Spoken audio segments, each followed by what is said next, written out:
여러분 안녕하십니까? 최근 일본과 에콰도르에서 잇따른 지진으로 수백 명의 사상자가 나오면서 우리나라도 지진 발생에 대한 불안감이 커지고 있습니다. 지진이 났을 때 건물 붕괴를 최소화하기 위해선 건물의 내진 설계가 절실하지만 도내 건물 대부분 지진에 무방비인 것으로 나타났습니다. 김영수 기자의 보도입니다. 춘천의 한 상가 건물 공사 현장입니다.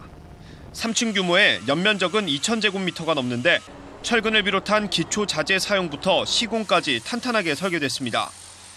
관련법에 따라 건물이 내진 설계 대상이기 때문입니다. 기초 설계부터 시작해가지고 기둥이나 보 이런 모든 시설들이 일반적으로 내진 설계가 안 된 것보다는 굉장히 많이 강화가 되는 거죠. 건물이 지진에 버틸 수 있도록 하는 내진 설계가 법적으로 강제된 건 지난 1988년부터인데 지난해엔 3층 이상 건물이나 연면적 500제곱미터 이상의 건물로 대상이 크게 확대됐습니다. 일본을 비롯한 다른 나라에서 지진이 잇따르면서 건물 안전 확보의 필요성이 높아진 겁니다. 한국 전쟁 당시 평양 부근에서 한 6한 2, 3 정도 그 정도 규모의 지진이 발생한 경우가 있어요. 그렇기 때문에 완전히 안전하다고 할 수는 없죠. 문제는 법 개정 이전에 지어진 건물들입니다.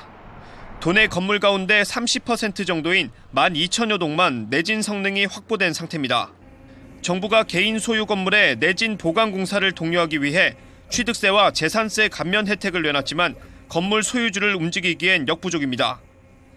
사회가 못 따라오기 때문에 일반 사회가 못 따라오기 때문에 아무래도 이렇게 내진 설계된 건물 숫자 비율이 작다든지 아니면 보수 보강이 좀 지지부진하다든지 어떤 그런 현상이 벌어지는 것 같습니다.